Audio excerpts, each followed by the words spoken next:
Hello, dear students. Welcome back to the series of Revise and Excel.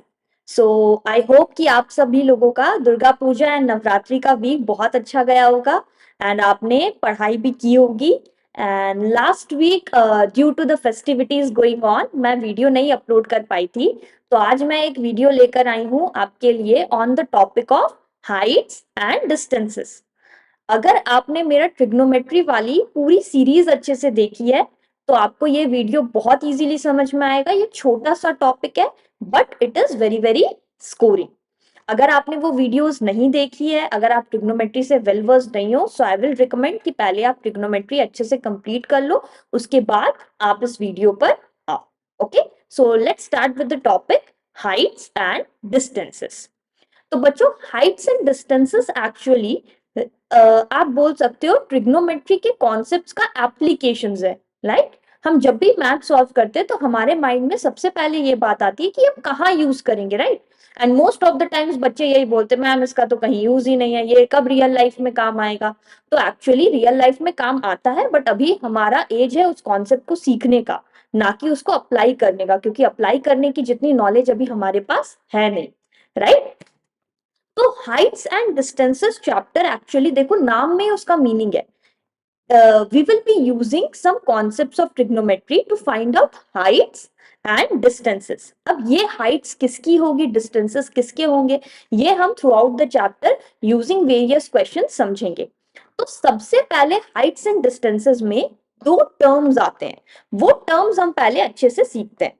So first term over here is angle of elevation and the second term is angle of depression. Okay, ये depression आपके जिंदगी वाला depression नहीं है, ये depression का मतलब कुछ और है। ओके, तो हम इसे पहले समझते हैं।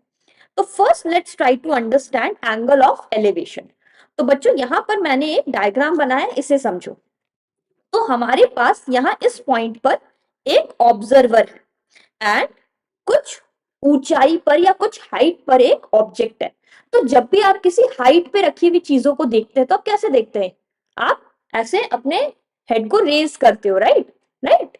तो इस केस में यहां पर आप देख सकते हो कि ये जो ऑब्जर्वर है, ये जब भी ऑब्जेक्ट को व्यू करेगा या व्यू करेगी तो उस केस में उसे ऊपर की तरफ देखना होगा। तो ये जो लाइन है ना, इसे हम हॉरिजॉन्टल बोल सकते हैं। तो ये जो हॉरिजॉन्टल लाइन है और ये जो ऑब्जर्वर ऊपर देखने के लिए एंगल फॉर्म कर रहा है, इस एंगल को हम लोग बोलते हैं angle of elevation. So angle of elevation is nothing but the angle made by the observer and the horizontal whenever the observer lifts his head up in order to view an object lying or kept at a particular height. Okay, तो जब भी हम मुंडी उठाकर कुछ देख रहे हैं तो जो एंगल फॉर्म हो रहा है हॉरिजॉन्टल के साथ, that is angle of elevation. Similarly angle of depression इसका ऑपोजिट है। तो एंगल ऑफ डिप्रेशन के लिए आप ऐसे सोच सकते हो कि आप एक किसी बिल्डिंग के ऊपर खड़े हो या फिर आप अपने घर के छत पर खड़े हो एंड नीचे से आपको कोई आवाज लगा रहा है तो आप नीचे की तरफ झुककर देखोगे। तब उस केस में तभी भी तो हॉरिजॉन्टल तो रहेगा। राइट, हॉरिजॉन्टल है एंड आप नीचे की तरफ झुक रहे हो। राइट, तो ये जो एंगल बन रहा है, right, this angle over here formed between the horizontal and the observer, which is who is moving the head down, right? That angle will be known as angle of depression.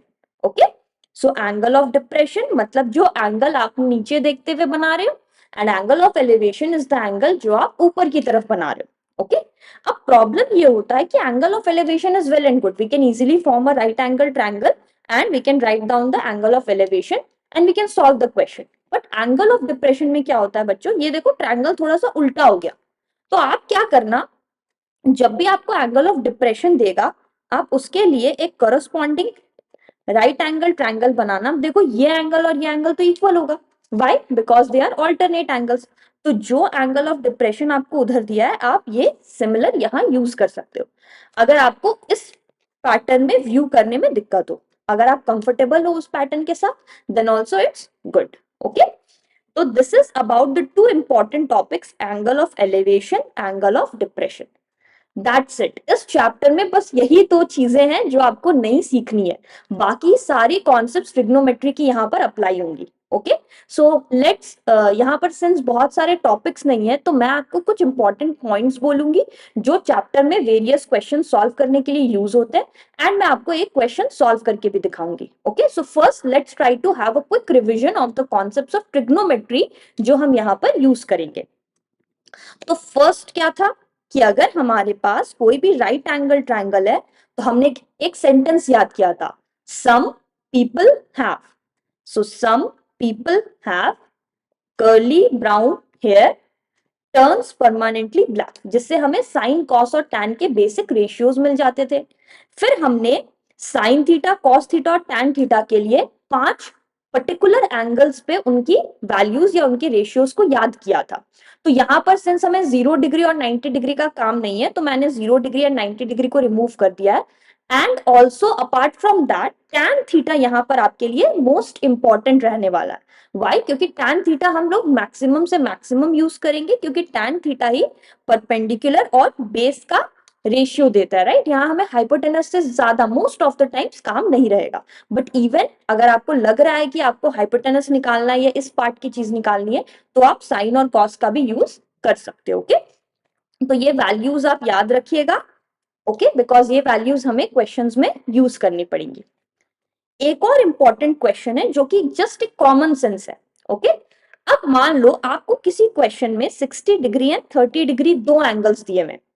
अब आपने diagram बनाया, आप confuse हो रहे हो, आपको समझ में नहीं आ रहा है कौन सा एंगल 60 होगा कौन सा 30 होगा, आप क्वेश्चन को डिकोड नहीं कर पा रहे हो। तो आप क्या करना, सबसे पहले जस्ट देखो कौन सा एंगल बड़ा है। So here 60 is the greater one. अब खुद से लॉजिक लगाओ ना कि अगर मान लो यहां पर हम एक बंदे को चढ़ा दें, यहां एक बंदे को चढ़ा दें, तो दोनों में से चढ़ने में ज्यादा तकलीफ किसे होगी? ऑब्वियसली ये वाले बंदे को। क्यों? क्योंकि ये ज्यादा स्लोप है, राइट? ये ज्यादा स्लैंटिंग है। तो ये बोलते हैं ना कि ये स्ट्रेट है, सिमिलर टू 90 डिग्री है, राइट? अगर इसे यहां से एक 90 बनाते हैं तो देखो ये 90 से ज्यादा एंगल बन रहा है। तो बेसिकली ये ज्यादा सीधा तरह से है, तो इसमें चढ़ने में ज्यादा दिक्कत होगी, तो इसका मतलब इसकी एंगल बड़ी है। तो y is greater than x। तो हमेशा याद रखना, जिसका लाइन छोटा है मतलब उसका स्लोप छोटा है। स्लोप छोटा है एज इन मतलब कि उसका एंगल बड़ा होगा। ओके, तो यहां पर आप समझ जाओ स्लोप बड़ा होगा, सॉरी नॉट छोटा होगा, स्लोप विल बी मोर। तो यहाँ पर बस इतना याद रखो, बड़ा वाला angle will be closer. So this is 60 degree, this is 30 degree. हमेशा बच्चे क्या गलती करते हैं, ये लाइन बड़ा है तो यहाँ पर 60 डिग्री लिख देंगे। No, that's not the case. Line बड़ा है, राइट? तो मतलब उसे मेहनत कम करना होगा, तो यहाँ पर कम यू कैन से एंगल होगा। ओके, तो ये वाली पोर्शन को आप अपने माइंड में रखना, जो बड़ा वाला एंगल है that will correspond to the angle made by the छोटा लाइन। ओके, नेक्स्ट कुछ क्वेश्चन आता है जिसमें हमें कुछ इस तरह से क्वेश्चन दिया रहता है कि एक लाइट हाउस है, उसके साइड में दो शिप्स है, दोनों शिप्स एंगल्स बना रहे हैं समथिंग एंड समथिंग। अब उसमें दो केसेस होती है, तो ये आप याद रखना, अगर सेम साइड बोले तो ये मेरा हो गया लाइट हाउस, ये हो गया शिप 1, ये हो गया शिप 2। सेम साइड मतलब दोनों शिप को इस तरह से बनाएंगे। ऑपोजिट साइड बोले तो ये हो गया मेरा शिप 1, ये हो गया मेरा ship 2। Opposite side means both the ships will be on opposite ends, same side means both the ships will be on same side. Okay, तो इस टाइप से आप फिगर बना सकते हो। हाइट्स एंड डिस्टेंसेस में फिगर बनाना ज्यादा इंपॉर्टेंट है। ओके, अगर आप एक बार डायग्राम बना लो, फिगर बना लो, तो it will be very easy to solve the question. So make sure कि आप एनसीईआरटी में जितने भी क्वेश्चंस है, जितने भी एग्जांपल्स है, सबको अच्छे से प्रैक्टिस करो। ज्यादा नहीं तो कम से कम फिगर बनाना आपको एकदम अच्छे से आता हो। Okay, now let's move to the last important point कि अगर मान लो सॉल्व करते हुए कोई आपको वैल्यू मिला जिसमें डिनोमिनेटर के केस में एक इरेशनल नंबर है, तो उस केस में आप क्या करो, इसे रैशनलाइज कर दो। फॉर एग्जाम्पल 30/√3 है, तो मैं इसे रैशनलाइज कर देती हूँ, तो ये हो जाएगा 30√3/3। तो यहां से आंसर आ गया 10√3। अब कभी कभी क्या होता है ना, क्वेश्चन में आपको √3 की वैल्यू गिवन होती है, आपको डेसिमल प्लेसेस में आंसर निकालना रहता है। तो देखो इस केस में it will B so easy, 1.732, तो इसे लिख सकते हैं 17.32। बट अगर यहां पर आपको ये ऐसे इस फॉर्मेट में आप करते तो ये 30/1.732 हो जाता। सो आई हैव सीन कि मोस्ट ऑफ द बच्चों को डिविजन करना उतना पसंद नहीं है, एंड डिविजन में गलती होने के चांसेस भी ज्यादा रहते हैं। तो हमेशा आप रैशनलाइज कर लो पहले, उसके बाद अगर वैल्यू पुट कर रहा है तो करो, अगर नहीं करने बोला गया then leave the answer over there. तो ये कुछ इंपॉर्टेंट पॉइंट्स हैं एंड जो नई टॉपिक्स हैं इस चैप्टर से रिलेटेड। अब मैं आपको एक क्वेश्चन एक्सप्लेन करती हूँ, ये समझाती हूँ कि कैसे आप इसके क्वेश्चन को समझोगे एंड इससे इंपॉर्टेंट जो डेटा दिया हुआ है उसे नोट करोगे और फिर डायग्राम बना के कैसे इसे सॉल्व करोगे। तो let's start. Amit standing on a horizontal plane and a bird flying at a distance of 200 meter from him at an elevation of 30 degree. तो यहां से मुझे समझ में आया कि Amit is standing on an horizontal plane and there is a bird flying at a distance of 200 meter. तो इसे मैं B दे देती हूँ, इसे A दे देती हूँ, this is 200 meter. Then angle of elevation भी दिया हुआ है 30 degree.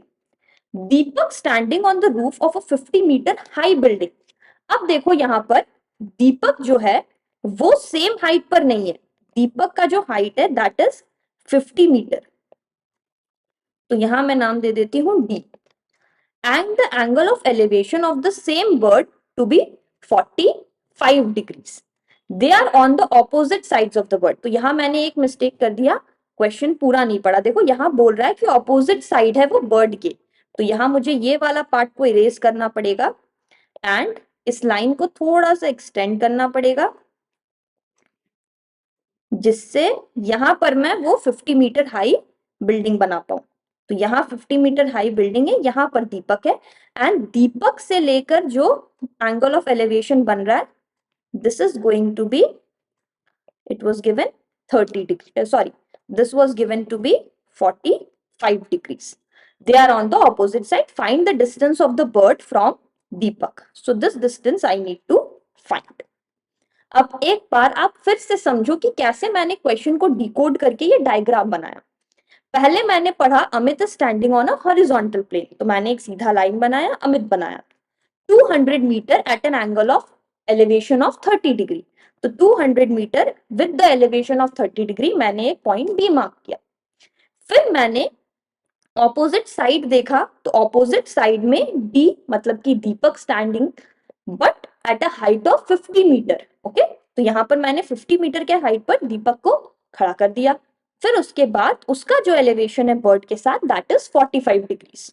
So this is how you will be drawing the diagram part by part and step by step. अब देखो यहां पर मैं इस पॉइंट को नाम दे देती हूं O. तो what we can write is,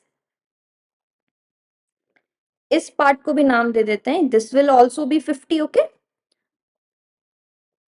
इसे दे देते हैं Y. So in triangle BOD, which one is BOD? This one. So what we can write? Tan 45 degrees. So turn permanently black. So this is going to be Y by OD, but यहाँ पर तो हमें OD का कुछ काम नहीं है ना, so it's better we don't use tan theta, instead we can see हमें इस पार्ट और इस पार्ट का काम है, तो हम ये वाले पार्ट को यूज करते हैं। तो यहाँ पर आप ध्यान से देखो हमें परपेंडिकुलर और हाइपोटेनस का काम है which is only available in sine theta का formula, so some people have होता है। तो यहाँ से we can write sine 45 degrees equals to P। तो यहाँ परपेंडिकुलर क्या है OB by H that is BD. So sin 45 is 1 by root 2 equals to OB is Y and BD is X. तो यहां से हमें मिल गया X की वैल्यू Y रूट 2। इसे हम बना देते हैं इक्वेशन नंबर 1। इस पार्ट को हम लोग यूज कर सकते हैं, ओके। अब नेक्स्ट देखो, और ऐसे भी लिख देते हैं अगर हमें X की वैल्यू को यूज करना पड़ जाए और Y की वैल्यू को यूज करना पड़ जाए, so we will be using x by root 2, okay? दोनों को इक्वेशन 1 बना के लीव कर देते because we don't know which part we are going to use, okay. Next in this case we will be drawing और we will be writing an equation for the other triangle. तो इसे हम नाम दे देते हैं C. So in triangle ABC, so what we can write again, हमें ये and ये part use करना है. So it will be sine 30 degrees equal to people have. So it will be BC by AB. So sine 30 as we know is nothing but half. BC over here you can see is y plus 50. तो ये हो गया y plus 50 by AB over here is 200. तो यहां से अगर हम ले जाएं तो 200 by 2 equals to y plus 50. So 100 minus 50 equals to y. Therefore y equals to 50 meter. अब आप देखो यहां से हमें y नहीं निकालना था, हमें चाहिए था x एंड हमने ये वैल्यू ऑलरेडी कैलकुलेट कर लिए x को y रूट 2 के जैसे. तो we can write therefore x equals to y root 2 equals to 50 root 2 metre. Since यहाँ पर रूट 2 की वैल्यू हमें क्वेश्चन में गिवन नहीं है तो हम यहाँ पुट नहीं कर रहे. अगर मान लो क्वेश्चन में गिवन होता कि रूट 2 इक्वल्स टू 1.414 तो हम उसे सब्सटीट्यूट कर देते. So from here we can say that the distance of the bird from Deepak is nothing but 50 root 2 meters. So this is how you will be solving questions related to heights and distances. So I hope ये topic आपके लिए clear होगा. छोटा सा topic है but scoring है, इससे questions बहुत टफ नहीं आते हैं. सो मेक श्योर कि आप इस टॉपिक को, इस चैप्टर को बहुत अच्छे से प्रैक्टिस करो. कुछ भी अगर आपको डाउट हो so you can let me know in the comment section and definitely share this video as much as possible. Thank you so much for watching. See you in the next video. Bye bye.